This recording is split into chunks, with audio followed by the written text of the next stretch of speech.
왕이신 나의 하나님, 내가 저를 높이고 영원히 죄 이름을 송축하리이다. 왕이신 나의 예수님, 왕이신 나의 예수님, 내가 저를 높이고 영원히 죄 이름을 송축하리이다. 왕이신 나의 소명, 왕이신 나의 소명, 내가 저를 높이고 영원히 죄 이름을 송축하리이다.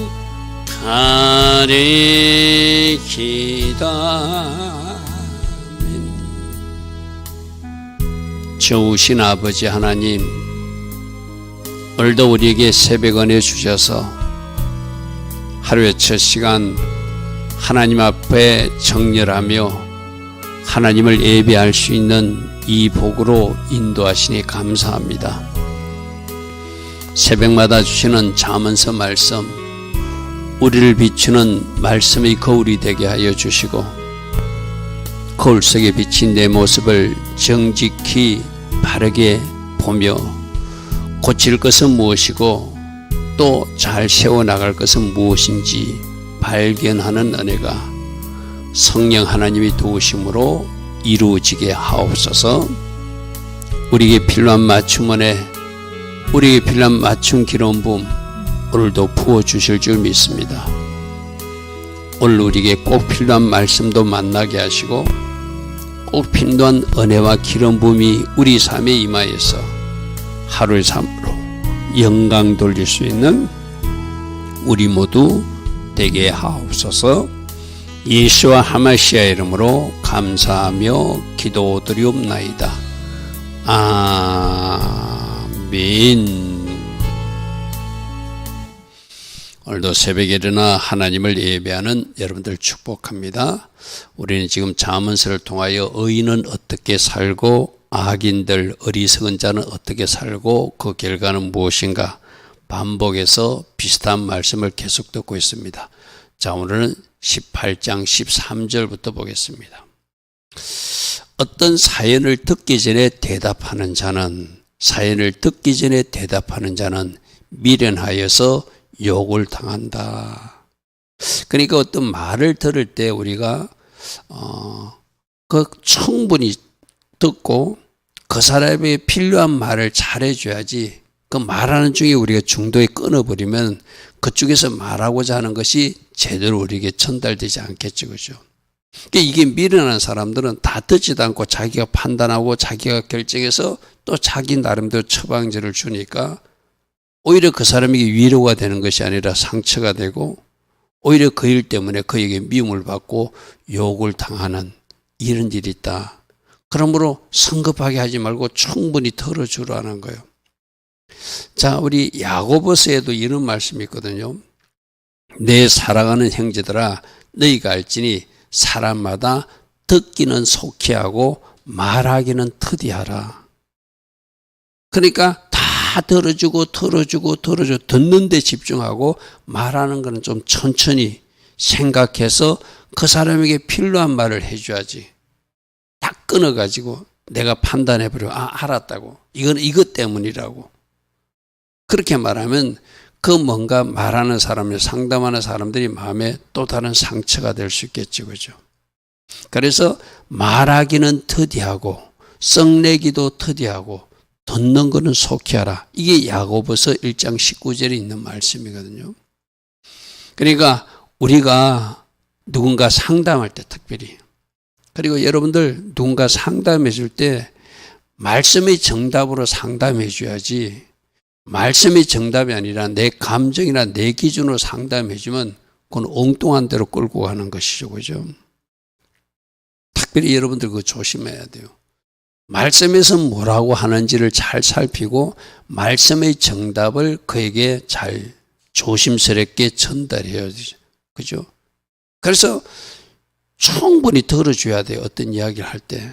그 사람 이야기를 충분히 들어주고 그리고 내가 할 말은 나중에 전체를 들어보고 이 사람에는 이런 말이 좋겠다. 말씀에는 이렇게 되어 있으니까 이렇게 했으면 좋겠다라고 말해줘야 그 사람에게 도움이 되죠. 그죠? 근데 중도에 말을 끊어가지고 다 말하지도 않았는데 내가 판단해버리고 또 내 감정과 내 기준이 섞여져가지고 말씀과는 동떨어진 정답을 그에게 준다면은 그건 잘못된 이야기겠죠. 그죠? 그래서 듣기는 속히 하되 잘 들어주라는 이야기죠. 그죠? 말하기는 터디하고 성내기도 터디하라. 사연을 듣기 전에 대답한 자는 미련한 사람이다. 이렇게 말하고 있습니다. 자, 14절입니다. 사람의 심령, 여기서 심령을 루하흐, 성령을 상징하고 있는데 여기 특별히 어떤 정신력이나 영혼 상태. 그래서 우리 마음이 꺾여지면, 정신이 꺾여지면 거의 우리가 정신이 강한 사람, 이 심령에서 심령이 강한 사람, 정신력이 강한 사람, 영혼이 건강한 사람은 거의 병도 능히 이긴다. 그 마음이 중요하다는 것이죠. 우리 영적 상태가 굉장히 중요하다는 거예요. 내가 영적으로 건강하면은 내 정신력이 강하게 되면은 그래서 영혼이 잘된 같이 영혼이 잘 돼야 범사가 잘 되고 강건해진다고 그러잖아요. 그것이 튼튼하게 건강하게 유대해 있으면 어떤 사건이나 일이나 병조차도 이길 수 있다는 거예요. 근데 그 영혼이 내가 뭔가 부실해, 건강하지 못해, 병들었어, 정신력이 완전히 꺾인 상태라. 그러면은 그 질병도 이길 수 없고 문제도 이길 수 없다는 것을 지금 말하는 것이에요. 그래서 사람의 심령은 그의 병을 능히 이기려니와 심령이 상하게 되면 험정역에서는 상처 입은 영이 되면은 세 번은 정신이 꺾여지면 누가 그것을 일으키겠는가? 그러니까 우리가 영적 관리를 잘하는 것, 내 영혼 상태를 잘 관리하는 것, 그것이 내 정신력으로 연결될 것이고 삶에서도 돌파와 승리도 연결된다는 것이고, 그래서 마음이 꺾이면, 그래서 특별히 병든 사람들이 많이 마음이 꺾이거든요. 제가 친구를 만날 때도 그 아픈 친구에게도 자꾸 소망의 말을 하는 이유도 그거예요. 세상적으로는 자꾸 부정적인 이야기가 나오지만은 끝까지 소망을 가지고 또 우리가 믿는 하나님께 우리들이 한번 심지를 박아가지고 그 하나님이 도우심을 일어서는 방법을 설명하는 이유가 바로 그거거든요. 세상 사람들은 안 된다고 그래도 하나님은 하실 수 있잖아요. 그죠?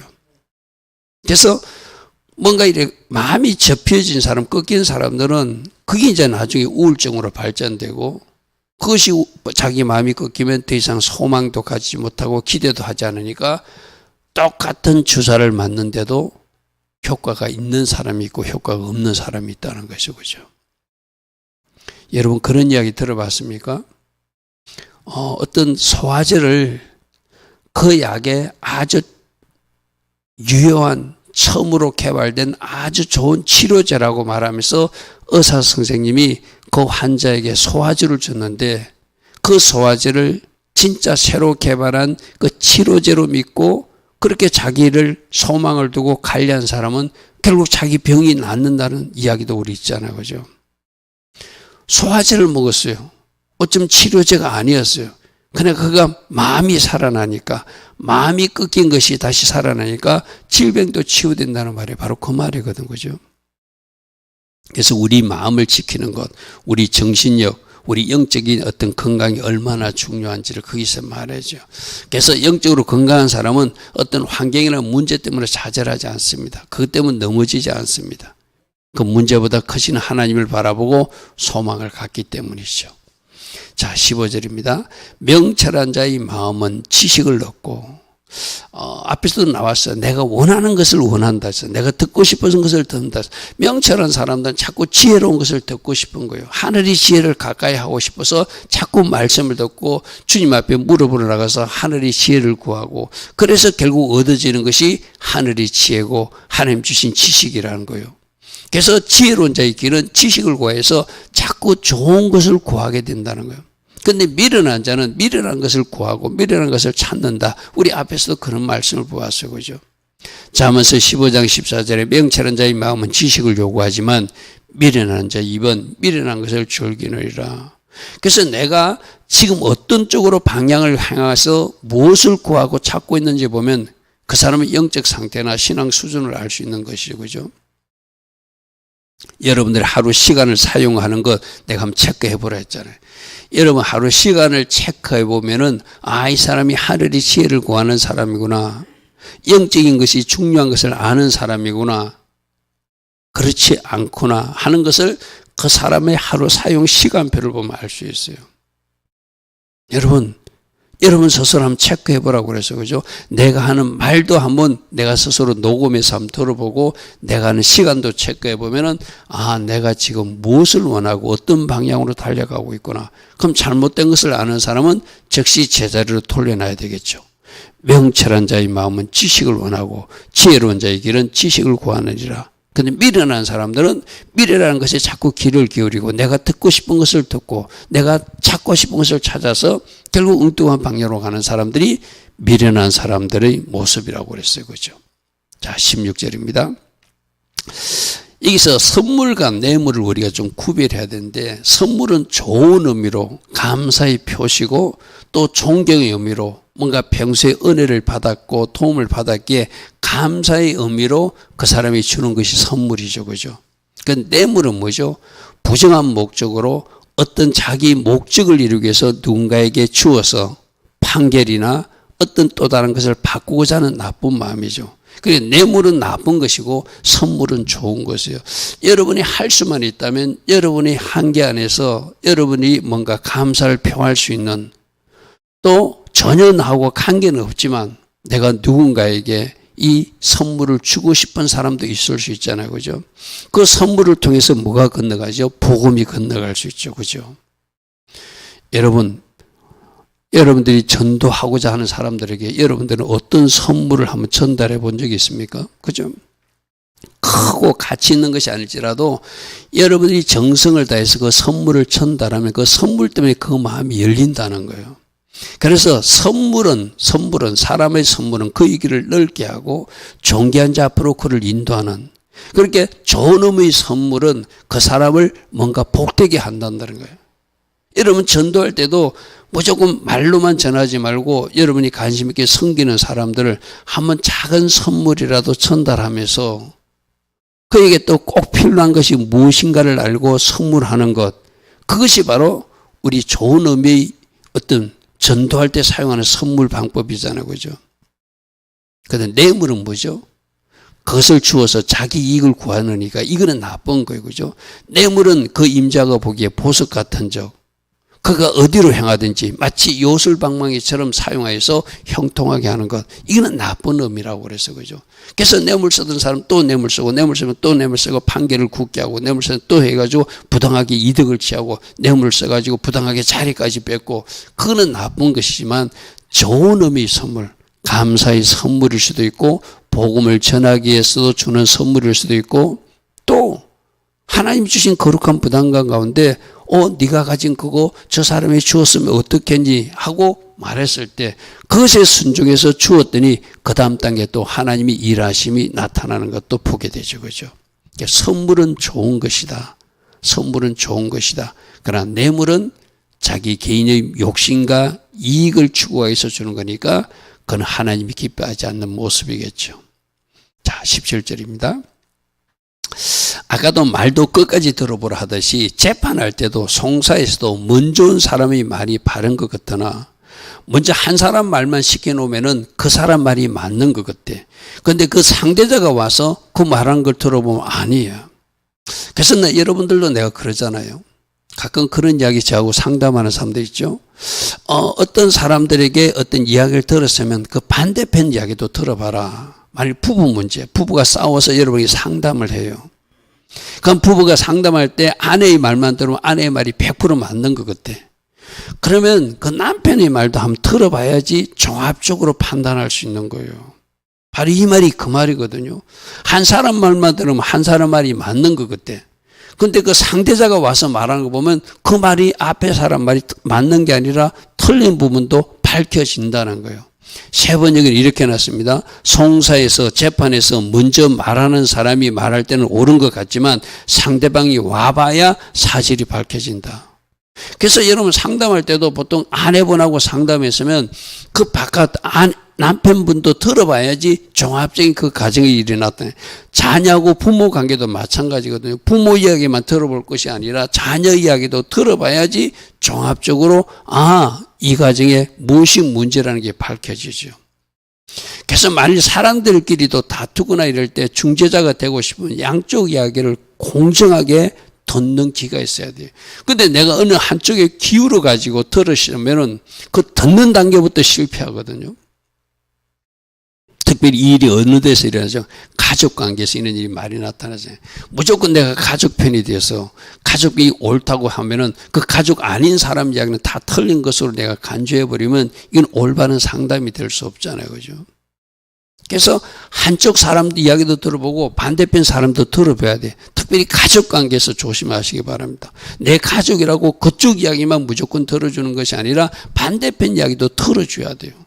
그래야지 공정하게 바른 판단력을 갈 수 있다. 지금 한 사람 이야기 들어보면 그 사람 말이 맞는 것 같아. 근데 다른 사람이 와서 이야기하니까 이거는 이 사람 말이 틀렸네. 양쪽 다 말을 들어봐야 된다. 이거 우리들 삶에서도 잘 적용해야 됩니다. 자, 18절. 제비 뽑는 것은 다툼을 거치게 한다.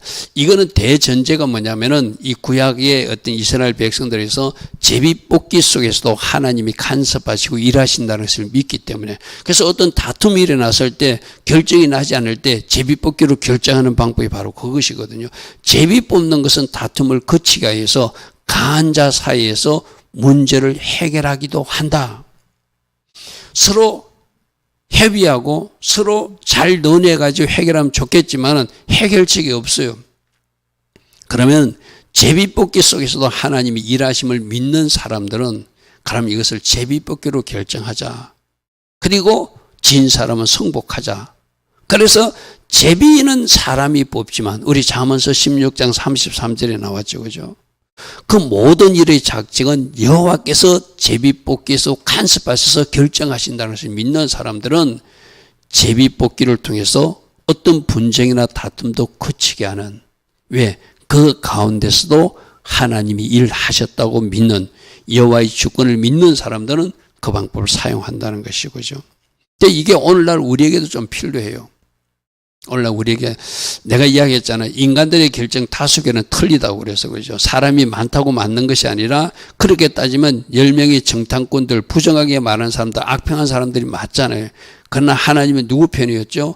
여호수아와 갈렙 두 사람이 맞다고 그래서 그죠.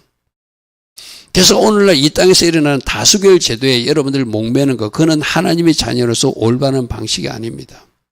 진짜 하나님의 뜻이 무엇인가? 하나님의 뜻이 무엇인가가 중요하지, 그 다수결을 통해서 뭔가를 결정하는 것. 지금 우리나라 선거제도도 그렇고 교회에서도 다수결로 뭘 결정하고 이러잖아요. 그죠? 여러분, 이거는 하나님의 방법은 아닙니다. 어쩌면은 하나님의 뜻을 아는, 하나님 앞에 깊은 기도를 하는 그 한 사람의 뜻이 옳을 수도 있다는 것이죠. 그게 우리 12명의 정탐꾼 중에서 10명이 틀렸고 2명이 맞은 이야기 속에서 증명되어 있잖아요. 제비는 사람이 뽑지만 모든 일의 작정하는 여호와께 있으니 제비뽑기에서도 일하시는 하나님을 믿는 사람들은 그것으로 분쟁을 해결할 수도 있다. 이 말씀이죠. 자, 19절입니다. 노엽게 한 형제. 자, 이것도 우리가 어떤 말이나 우리 앞에서 말씀이 나왔어요. 어떤 문제는 둑에 작은 실금이 가듯이 작은 문제가 나중에 뚝뚝 무너지게 한다고 그래서 그죠. 지금 이 노엽게 한 형제는 어떤 일로 상처받은 형제, 만일 내가 말을 잘못해서 누군가가 어떤 상처를 받았다면 그 사람하고 다시 화해하기가 굉장히 힘들다는 거예요. 그러니까 이 말은 뭐죠? 이 노염이 발생하기 전에 마치 두 개의 실금이 났을 때 작은 단계에서 수습하듯이 큰 문제가 되기 전에 수습하는 것이 맞다. 어떤 큰 문제가 발생가지고 수습하려면 굉장히 어렵다. 그 일을 이야기하는 거예요. 그래서 노엽게 한 어떤 말로나 일에 의해서 상처받은 그 사람이 화를 내고 뭔가 문제가 틀어지면은 그 사람과 화목하기가 경관성을 취하는 것보다 어렵다. 왜? 문을 탁 닫고 마음의 문을 탁 닫고 더 이상 만나려고 하지 않고 해결하지 않으려고 한다는 것이죠. 그죠? 그래서 이러한 다툼은 마치 산성문지반처럼 문을 탁 닫아서 닫힌 문이라 그 도저히 들어갈 수 없듯이 그 사람과 화해하기가 힘들다. 그럼 이 말은 뭐죠? 그러한 일이 일어나기 전에 작은 문제일 때 해결하라. 우리 앞에서 살펴봤어, 그죠? 죄도 작은 문제일 때, 문제도 작은 문제일 때, 죄도 작은 죄일 때, 그렇게 해결하지, 그 죄가 커지면은 죄도 근세와 힘이 있어서 해결할 능력이 우리에게 없는 경우가 생긴다, 그죠? 그 죄에 우리 끌려가게 된다. 문제도 커지게 되면 그걸 수습하려면 굉장히 어렵다. 그래서 작은 단계에서 문제를 해결하도록 하라. 앞에서 말씀했어요. 그거하고 같은 말이에요. 노엽게 한 친척과 가까워지기는 경관성을 함락시키기보다 어려운 적, 그 다툼은 마치 꺾이지 않는 성문의 빗장처럼 문을 탁 닫고 이제 더 이상 상종도 만나주지도 않으니까 그 문제를 해결하기가 어렵다. 그러므로 그 상처가 크게, 그 노여움이 크게 발전하기 전에 작은 단계에서 이제 이럴 때 선물 같은 것이 필요하겠죠. 그죠? 뇌물이 아니라 화해의 선물 같은 거, 그죠? 그때 어떤 말을 실수를 했으면 정중한 사과를 하고 뭔가 그 마음을 좀 이렇게 누그러뜨리고자 하는 것이 있으면 그가 좋아하는 선물을 가지고 와서 뭔가 화해를 시도하는, 뭔가 문제를 일으켰으니 문제를 푸는 것도 그 사람 쪽에서 해야 되겠죠. 그죠? 저기서는 상대방이 잘못한 것이 아니라 이쪽에서 잘못했을 때를 어떤 말하는 겁니다. 상대방이 화내고 하는 것도 잘못됐지만 원인을 이쪽에서 제공했다면 그 사람과 화목하기가 굉장히 힘들다. 그렇게 그런 문제가 발생하지 않도록 조심하라는 의미도 되고 작은 단계에서 해결하면 해결할 수 있다. 그 문제가 커지면은 마치 성문 문빗장을 탁 걸어놓은 것처럼 그 사람과 화해하기 힘들다. 그러므로 그런 일이 발생하지 않도록 조심하라. 이런 말입니다. 20절은 사람은 입에서 나오는 열매, 말이 그 사람의 인생을 결정한다고 그래서 그죠. 그래서 우리는 선한 말, 좋은 말을 많이 심으면은 그 좋은 말, 선한 말을 많이 심었기 때문에 그 열매, 그 말의 열매를 먹게 돼요. 그래서 사람은 입에서 나오는 열매로 말미암아 배부르게 된다. 그래서 만족하게 되는 좋은 일이 생긴다는 거예요. 그 입술에서 나는 것으로 만족하게 된다는 거예요. 좋은 것을 심고 좋은 것을 거두면 좋은 것을 누리게 되니까 계속 좋은 것을 누리게 되겠죠. 심게 되겠죠. 그죠? 근데 거꾸로 저 입에서 나오는 열매가 나쁜 것을 심으면 나쁜 것이 나오니까 나쁜 것이 누적돼서 또 그 사람의 인생이 나타나겠죠. 우리 지금 계속 들었습니다. 그럼 어떻게 하자? 어제까지 말이 나의 삶이라면 오늘부터 말을 한번 바꿔보자. 믿음의 말, 하나님 자녀다운 말, 선한 말, 하나님이 예배로 받으실 만한 말, 그런 말을 심게 되면은 그 말이 그대로 이루어져서 내가 지금 나의 삶에서 그 열매를 따먹게 된다는 거예요. 그 열매로 만족하게 된다는 거예요. 이런 말씀을 들었지만은 우리가 계속 또 입에서 부정적인 말, 세상 사람들이 하는 이래 죽고 싶다, 안 된다, 미치겠다, 세상 사람들 그런 말 많이 하잖아요. 그죠? 근데 우리 교회 안에서 이제 말의 중요성에 대해서 배운 사람들이 또 그런 말을 막 내뱉어. 그럼 안 된다고 그러면 안 되는 일이 나타나는 거예요. 우리 민수기 14장 28절 말씀, 정탐꾼들이 그 어떤 무리들이 같이 죽겠다고 그러니까 알았어. 너희들 말한 대로 너희들 다 죽게 만들어 줄게. 그게 하나님의 결정이었어. 그죠? 그래서 우리 말이 얼마나 중요한지 몰라요. 죽고 사는 것이 그 말의 근세에 달려있다. 말의 힘에 달려있다. 그 말이 이어서 나오는 말씀이거든요. 자, 21절입니다. 죽고 사는 것이 혀의 힘에 달렸나니. 자, 죽는 것도 사는 것도 말한 대로 된다는 거 쉽게 말해서. 그만큼 중요하다는 거예요. 혀를 쓰기 좋아하는 자는 혀의 절매를 먹는데 좋은 것도 먹고 나쁜 것도 먹는다는 게 쉽게 말해서. 우리가 한 말대로 뭔가 이루어지기 때문에, 특별히 우리 하나님의 자녀들이 입에는 건세가 있거든요. 죽고 사는 것이 혀의 건세, 예전에 혀의 건세라고 해서 혀의 힘이, 우리 말한 것이 능력이 되어서 그대로 이루어지는데, 된다고 하는 사람은 하나님이 되게 만들어 주실 것이고, 안 되겠다 하는 사람은 안 되게 만드는 것이 하나님이 하시는 일의 원리예요. 그죠? 그러므로 그 말을, 좋은 말, 선한 말을 쓴 사람은 좋은 열매를 먹을 것이고, 나쁜 말, 하나님 기뻐하신 말을 쓰는 사람은 그 나쁜 것을 내가 결국 먹게 되거든요. 우리 마태복음에 어떤 말씀이 있냐면 이 말로 심판한다는 말씀도 있거든요. 마태복음 12장 36절 37절, 내가 우리 주님의 말씀은 가장 중요하고 중요한 말씀이라고 해서 그죠. 다른 성경 전체가 하나님의 말씀들을 우리에게 주는 어떤 교훈이지만 주님이 직접 하신 말씀이, 예수님께서 직접 하신 말씀이 어디에 있다고? 복음서에 나와 있잖아요. 내가 너에게 이르노니 사람이 무슨 무익한 말을 하든지 심판날에 대하여 이에 대해서 신문을 받게 될 것이다. 그래서 모든 말과 모든 행위에 대해서 하나님이 심판하시거든요. 그래서 나중에 우리가 좋은 말을 심고 좋은 것을 가지고 하나님 기뻐하신 어떤 삶에서 하나님이 예배를 받으시듯이 선한 말을 하는 것은 하나님께 영광이 되겠지만, 하나님이 기뻐하지 않는 무익한 말들, 악한 말들, 세상 사람들이 쏟아내는 말들, 그런 말들, 심지어 잘못 말하는, 하나님에 대해서 망령되이 말하는 말들, 대적하는 말도, 원망하는 말도, 불평하는 말도, 그 모든 것을 하나님이 다 들으신다는 거예요. 그때 언젠가 심판날에 그 일로 너희들이 심판을 받게 될 것이다. 그래서 네 말로 어렵담을 받는 사람도 있을 것이고 네 말로 정죄함을 받는 사람도 있을 것이다. 선악간의 모든 말과 선악간의 모든 행위를 심판하시는 하나님, 그걸 누가 보았다고요? 에녹이 보았다. 그래서 그는 하나님 앞에 바르게 살 수밖에 없었다는 거예요. 그래서 우리가 여러 번 이야기합니다. 진짜로 마지막 재판장으로 심판하시는 하나님을 딱 기억하는 사람은 이 땅의 삶이 좀 달라져요. 말도 달라지고 삶도 달라져요. 죽고 사는 것이 혀의 힘에 달렸나니 혀를 쓰기 좋아하는 자는 혀의 열매를 먹게 된다. 내가 한 말을 나의 인생에서 내가 만나게 된다는 것이죠. 그러므로 우리들이 말을 어떻게 사용해야 되는가? 우리 민수기에서 지금 정탐꾼들에서 그들이 하나님 앞에 막 악평하고 지도자들이 악평하니까 그것도 이스라엘 12지파 전체가 같이 악평하고 무리짓다가 60만 3,548명이 40년 강야생활 동안 다 죽어나가고 약속의 땅을 밟지 못하는, 그들이 죽고 싶다고 그러니까 죽임을 당하게 만드시는 하나님을 우리는 역사적 교훈에서 우리 만나고 있어요. 그죠? 우리들의 입, 우리들의 말 다시 한번 더 점검해 보시기 바랍니다. 22절, 아내를 얻는 자는 복을 얻고 여호와께 은총을 받은 자라.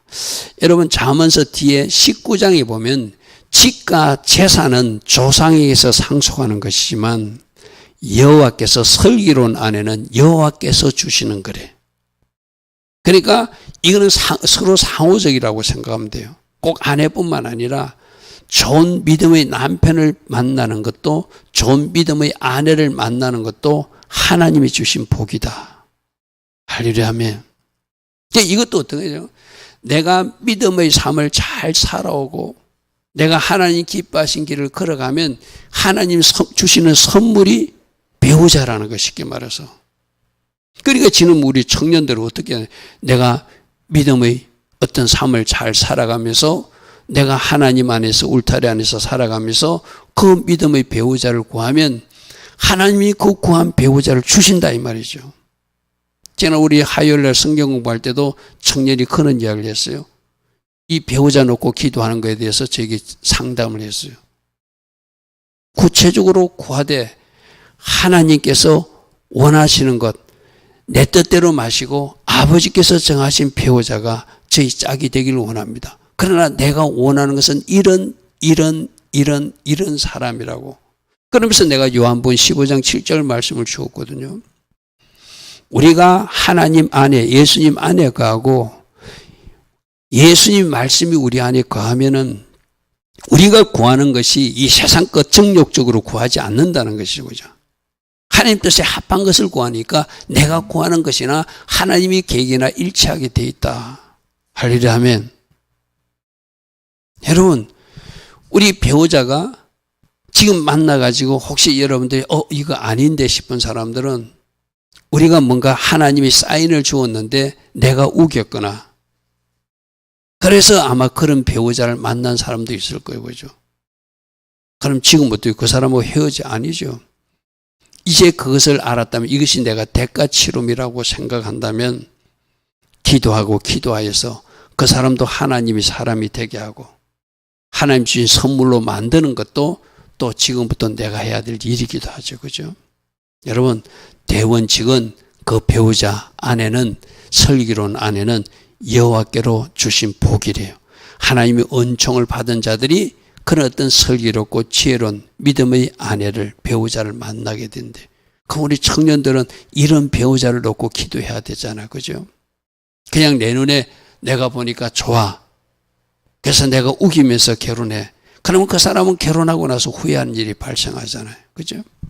하나님 주신 짝, 하나님이 주신 그 배우자를 제가 만나기를 원합니다. 그것이 복이라고 말씀한 거 제가 기억하고 있습니다. 여러분이 기도하면 하나님이 그런 배우자를 만나게 하실 줄 믿습니다. 자, 23절입니다. 가난한 자는 간절한 말을 구한다. 자, 재판장에서도 가난한 자는 가진 것이 없기에 자기 말로서 자기 그 어떤 사실을 변호할 수밖에 없겠죠. 또 가난한 사람은 가난하기 때문에 양식을 구하기 위해서 또 물질을 잠시라도 또 이렇게 빌리기 위해서 부잣집에 가서 간절한 말로 구하겠죠. 그런데 부자들은 자기가 가진 것을 견고한 성처럼 여긴다고 그래서 그죠. 즉슨 잘못된 부자의 말을 이야기했죠. 진짜 하나님 주신 부자는 저 가난한 자가 간절한 말을 구할 때 저 부자가 아주 정중함으로 우리 마태복음의 25장의 양의 백성처럼 어떻게 그 사람에게 필요를 공급해 주는 사람이 진짜 하나님 주신 축복을 누리는 부자가 되겠죠. 그런데 저기서 부자가 엄한 말로 대답한다는 것은 뭐예요? 저 가난한 자를 멸시하고 무시하고 핍박하는 그런 사람이라는 거겠죠. 우리 앞에서도 말씀 나왔습니다. 가난한 자를 조롱하고 멸시하는 것은 여호와를 멸시하는 것이다. 그러나 그 가난한 자 궁핍한 자를 도와주는 것은 주님을 공경하는 것이다. 왜? 그들이 하나님이 창조주, 하나님이 지으신 하나님의 백성들이기 때문에 그죠? 그들도 하나님이 창조물이기 때문에 그 창조물을 핍박하고 조롱하고 그 멸시하는 것은 지으신 하나님을 멸시하는 것이다. 저 부자들이 태도가 잘못된 것을 말하고 있는 것이죠. 그러면 이 모든 것도 다 보고 계신 하나님께서 마지막 재판장 할 때 이 부자를 엄히 벌하겠죠. 우리 양의 백성과 염소의 백성들이 어떻게 돼요? 양은 하나님 나라를 상속하게 하고 염소로 사는 사람들은 영벌에 처한다고 그랬잖아요. 지옥불에 던진다고 그랬잖아요. 그죠? 여러분, 가난한 자가 간절히 구할 때 내가 어떤 자세로 양처럼 도와주고 있는가? 내가 그들의 행편을 처지를 이해하고 그들과 같이 공동체의 영성으로 살고 있는가? 저 부자의 엄한 말, 교만한 말로 내가 대답하면서 혹시 그렇게 행동하고 있지는 않는가? 내가 저 부자는 아닌가? 이런 부자와 나사로에서도 그렇게 나사로가 가난한 병 걸린 병까지 든 그 거지가 집 앞에서 먹을 것을 구걸하고 있었지만 그에게 줄 것을 주지 않았고 자기 혼자 잔치했던 사람이 그 부자였잖아요. 그죠? 우리 주님이 비유해서 어떻게 됐죠? 그 나사로는 없는 것 때문에 하나님을 의지해서 아브라함 품에 안겨서 낙원에 있는 모습을 보았고 그 부자는 자기만 생각하고 자기 문 밖에 쓰러져 있는 거지 나사로를 돌보지 않고 염소로 살았기에 그가 지옥에 있는 모습을 누가복음 16장에서는 우리에게 전하고 있죠. 바로 그 이야기가 연결될 줄 믿습니다. 자, 많은 친구를 얻는 자. 여기서도 친구가 많은 것이 중요한 것이 아니라 진짜 친구가 중요하다 이 말입니다. 여러분들 어떤 사람들은 나 친구 많다는데 그 친구 중에서 진짜 쓸모있는 친구, 앞에 우리 어떤 말씀이에요? 친구는 사랑이 끊이지 않아서 위급할 때 도와줄 수 있는 자가 진짜 친구라고 그랬어, 그죠? 그리고 형제도 위급할 때에서 서로 도와줄 수 있는 진짜 형제 자매라고 그랬어, 그죠? 그러니까 저기서 그냥 진짜 친구가 아니라 말 명색이 어떤 친구만 많은 사람은 그 친구 때문에 해를 당하게 될 것이다. 왜? 분별 없이 사귀다 보니까. 여러분 주변에 친구들이 지금 어떤 모습인가 잘 한번 살펴봐야 돼요. 진짜 어떤 하나님이 기뻐하신 어떤 아름다운 교제권에 있는 친구들인지 세상적으로 내가 만나고 있는 친구지 서로 영향을 주게 돼 있다고 그래서 그죠? 분별 없이 많은 친구를 둔 사람, 그 친구 때문에 뭔가 문제가 생긴다는 것을 지금 경고하고 있는 거예요. 그러나 어떤 친구는, 진짜 친구는 형제보다 더 낫다.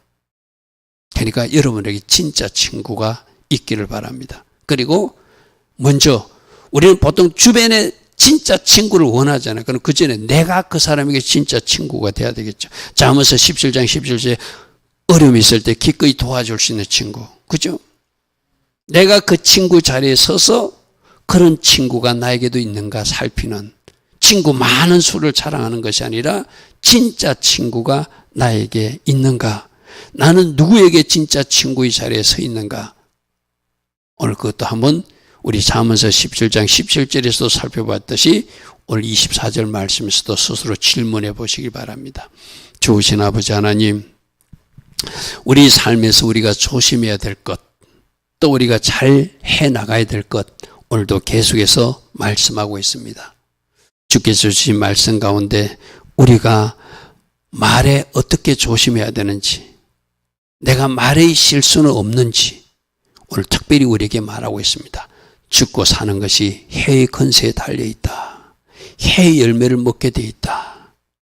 또 너희들에게는 너희들이 어려울 때 도와줄 수 있는 진짜 친구가 있느냐? 너는 그 친구의 자리에 섰느냐? 오늘 또다시 묻고 있습니다.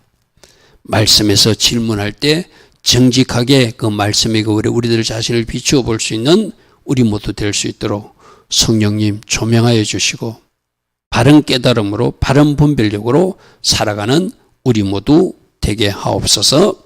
지금은 우리 주 예수 그리스도의 크신 은혜와 하나님 아버지의 영원하신 그 사랑과 성령 하나님 오늘도 우리 안에서 내주하셔서 성령으로 기름 부어주시고 성령 충만의 복을 주시고 올바른 분별력과 바른 판단력으로 살아갈 수 있도록 은혜 내려주시는 그 축복이 오늘도 새벽에 일어나 하나님을 예배하는 또 하루를 시작하는 주의 자녀들 머리에 이 나라와 이 민족의 문제를 놓고 오늘도 기도의 자리에 선 이 땅의 모든 중보 기도자들 위해 지금부터 영원토록 영원히 함께하여 주시기를 간절히 축원하옵나이다. 아멘. 주님 감사합니다. 주님 감사합니다. 이 땅에서 살아갈 때 우리가 무엇을 조심해야 되는지 특별히 오늘 말에 대해서 많이 말씀하셨습니다. 그리고 내 주변 사람들은 어떤 모습이고 나는 그 사람들에게 어떤 모습으로 존재하고 있는지 살피는 은혜가 이 새벽에도 있게 하옵소서. 주님 감사합니다. 주님 감사합니다.